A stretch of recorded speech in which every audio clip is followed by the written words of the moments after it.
यूनुस की नई चाल सामने आ गई है और इस नई चाल में कैसे अराकान आर्मी से हाथ मिला लिया है मोहम्मद यूनुस ने, ये अगले आधे घंटे आप जानेंगे। यूनुस सरकार का भारत विरोधी चेहरा बेनकाब हो गया। भारत के खिलाफ लगातार साजिश रचने का काम बांग्लादेश कर रहा है। यूनुस ने विद्रोही गुट अराकान से हाथ मिला लिया है। अराकान आर्मी के साथ संपर्क कर रहा है बांग्लादेश। म्यांमार में अस्थिरता फैलाने की फिराक में मोहम्मद यूनुस नजर आ रहे हैं।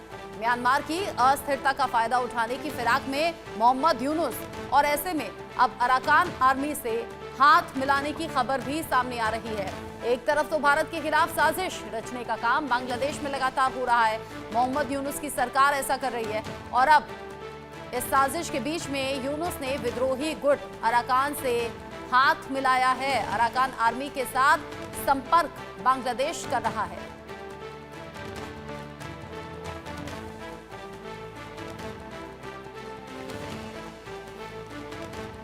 अराकान आर्मी से हाथ मिलाना मोहम्मद यूनुस की साजिश का हिस्सा हो सकता है और साथ ही साथ जिस तरीके से यूनुस की नई चाल इसमें सामने आ रही है, अराकान आर्मी साथ में हाथ मिलाती है तो क्या होगा मोहम्मद यूनुस की प्लानिंग का अगला पड़ाव, ये देखना दिलचस्प अब रहने वाला है। जिस तरीके से बांग्लादेश में हालात हैं, बांग्लादेश के हालात तो है ही खराब, लेकिन इधर मोहम्मद यूनुस की नई चाल भी है जो कि अब सामने आती हुई नजर आ रही है। बांग्लादेश के इन खराब हालातों के बीच में अगर मोहम्मद यूनुस अराकान आर्मी से हाथ मिला रहे हैं तो आपके लिए जानना जरूरी है कि पूरी खबर है क्या और मोहम्मद यूनुस के जरिए क्यों ऐसा किया जा रहा होगा। खबर क्या है आप जानिए। यूनुस ने अराकान आर्मी से हाथ मिला लिया है और हाथ मिलाने के साथ साथ विद्रोही गुट से अगर हाथ मिलाया जा रहा है तो वो म्यांमार में अस्थिरता को बढ़ाने के तौर पर भी हो सकता है। म्यांमार की विद्रोही गुट के तौर पर अराकान आर्मी जानी जाती है। म्यांमार की अस्थिरता का फायदा उठाना चाहते हैं मोहम्मद यूनुस और इसीलिए हाथ मिलाया गया। यहां रखाइन राज्य में अराकान आर्मी का लगभग कब्जा माना जाता है। यहां रोहिंग्या मुस्लिमों को वापस भेजने की कोशिश में भी मोहम्मद यूनुस जुटे हुए नजर आते हैं और ये रोहिंग्या वाली चाल हो सकती है जिसमें मोहम्मद यूनुस इन्वॉल्व हैं। रोहिंग्या मुस्लिमों की दुश्मन है अराकान आर्मी। अराकान आर्मी ने हाल के दिनों में तेजी से सफलता हासिल की है। ऐसे अलग अलग हिस्सों में जाकर अराकान आर्मी नजर आती है अपना वर्चस्व दिखाते हुए, कब्जा करते हुए।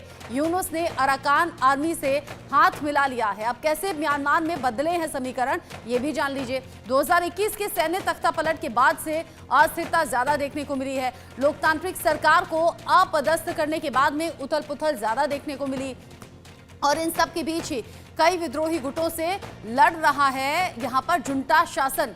यहाँ पर जो हालात अभी बने हुए हैं वो नॉर्मल तो कतई नहीं कहे जा सकते। जुंटा शासन के लिए प्रमुख दुश्मन अराकान आर्मी यहाँ पर कहा जाता है। ऐसे में अराकान आर्मी ने रखाइन के 90% हिस्से पर पूरी तरह से कब्जा कर लिया है और इस कब्जे का दावा भी अलग अलग वक्त पर अराकान आर्मी की ओर से किया गया।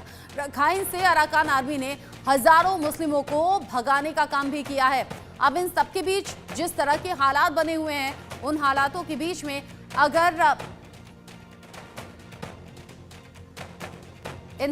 बीच में अगर मोहम्मद यूनुस यहां अराकान आर्मी से हाथ मिलाते हैं तो ये भी दिलचस्प रहने वाला है देखना कि क्या कुछ अब आने वाले वक्त में होगा। क्या ये भारत विरोधी साजिश का हिस्सा हो सकता है और भारत विरोधी इस साजिश के बीच में किस तरीके से अराकान आर्मी के साथ हाथ मिलाकर मोहम्मद यूनुस आगे की प्लानिंग करते हैं, ये देखना दिलचस्प रहने वाला है।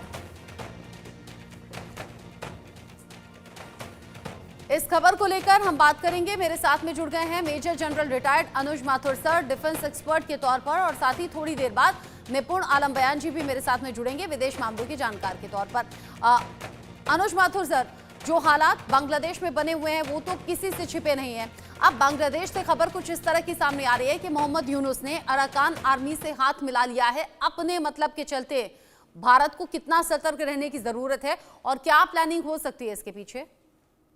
रचना, देखिए, सबसे पहली बात तो मैं ये बताना चाहता हूं कि जिस प्रकार के हालात इंडो म्यांमार बॉर्डर पर हैं, वो हालात वैसे ही भारत के लिए चिंताजनक है। उसकी मैं वजह बताता हूं। 2 वजह है उसकी कि जो लगभग पूरा 1700, 1600, 1700 किलोमीटर का बॉर्डर है और लगभग पूरे बॉर्डर पर जो विद्रोही गुट हैं, जो कि मिलिट्री, जो उनके मिलिट्री जुंटा है जो सरकार चला रही है आज की तारीख में म्यांमार में, उसके उससे खिलाफ हैं, चाहे वो चिन नेशनल आर्मी हो या कचिन आर्मी हो या कई किस्म के इनके रिबेल ग्रुप्स हैं, और लगभग पूरा बॉर्डर उनके साथ है। अब जहां तक प्रश्न अराकान वाले भाग का है, देखिए अराकान आर्मी का ये एक बौद्ध डोमिनेटेड आर्मी है, और ये म्यांमार के जो रोहिंग्या मुसलमान हैं उनके खिलाफ हैं, और उनको उनको इन्होंने, वो मानते हैं कि वो उनका म्यांमार में कोई स्थान नहीं है, और उसकी वजह से वो उनको खदेड़ रहे हैं। और ये चिंता ये है कि जो रोहिंग्या वहां से निकल रहा है, वो रोहिंग्या या तो बांग्लादेश जा रहा है, और या फिर वो रोहिंग्या भारतवर्ष में आने का प्रयास कर रहा है। भारत और म्यांमार की एक और इंटरेस्टिंग सिचुएशन है, वो भारत और म्यांमार में एक फ्री बॉर्डर रिजीम है। उसकी वजह यह है कि एक समय था म्यांमार भारत का हिस्सा था। 1937 तक ब्रिटिश शासन के दौरान म्यांमार को भारत का भाग माना जाता था, लेकिन 37 में उन्होंने म्यांमार को अलग कर दिया और डायरेक्टली क्राउन के अंडर में उसको ले लिया। तो उस समय के बाद से तो हुआ यह है कि जो इंटरनेशनल बॉर्डर है इंडो म्यांमार, उसके दोनों तरफ ऐसे लोग हैं जो कि एक दूसरे के साथ एक परिवार में एक साथ रहे हुए हैं। तो उस वजह से हमने एक फ्री बॉर्डर रिजीम बनाया हुआ था कि 16 पहले 40 किलोमीटर था, अब 16 किलोमीटर है कि आप बिना किसी कागजात के सिर्फ इंफॉर्मेशन देकर के ट्रैवल कर सकते हैं। उसका असर क्या है, देखिए रचना, उसका असर ये है कि वहां से जो रोहिंग्या मुसलमान भी या कोई भी वहां का आतंकवादी आना चाहता है, तो उसको आने में कहीं ना कहीं आसानी हो सकती है। मैं ये नहीं कह रहा हूं कि वो आ रहे हैं या वो वहां से उसका असर हो रहा है, लेकिन जो रोहिंग्या का भारत में इन्फिल्ट्रेशन हो रहा है, शायद वही रास्ते से इस जगह से हो रहा है। और इस परेशानी से बांग्लादेश और भारत दोनों त्रस्त हैं। बांग्लादेश में भी रोहिंग्या मुसलमानों के बहुत सारे कैंप्स हैं जो कि आर्थिक रूप से, सामरिक रूप से, हर प्रकार से किसी भी देश में दूसरे देश के शरणार्थी आते हैं तो वो उसको नुकसान ही पहुंचाते हैं। तो अब मेरा यह मानना है कि मोहम्मद यूनुस का क्या इंटरेस्ट है। मोहम्मद यूनुस का इंटरेस्ट है कि वही 271 किलोमीटर भारत के अलावा बांग्लादेश का एक बॉर्डर है जो कि किसी दूसरे राष्ट्र के साथ है। कहने को तो म्यांमार के साथ है, लेकिन वो आज पूरी तरह से अराकान आर्मी के कब्जे में है। लेकिन मैं अभी आपको ये बताना चाहता हूं कि देखिए, वो अराकान आर्मी और बांग्लादेश दोनों आइडियोलॉजिकली डिफरेंट है। वो नेचुरल, जिनको बोलते हैं नेचुरल एडवर्सरीज, वो कभी एक इकट्ठे मेरे को लगता नहीं कि हो पाएंगे। वो वहां से रोहिंग्या को निकाल रहे हैं, तो कैसे आपको लगता है कि वो उन्हीं रोहिंग्या मुसलमानों को वापस ले लेंगे? तो मुझे लगता है कि ये चाल वो जरूर चल रहे हैं, क्योंकि उनको ये लग रहा है कि अगर पूरे भारतवर्ष के साथ पूरे समय टेंशन रहा तो यही एकमात्र लैंड रूट है जहां से उनके पास उनका काम चल सकता है।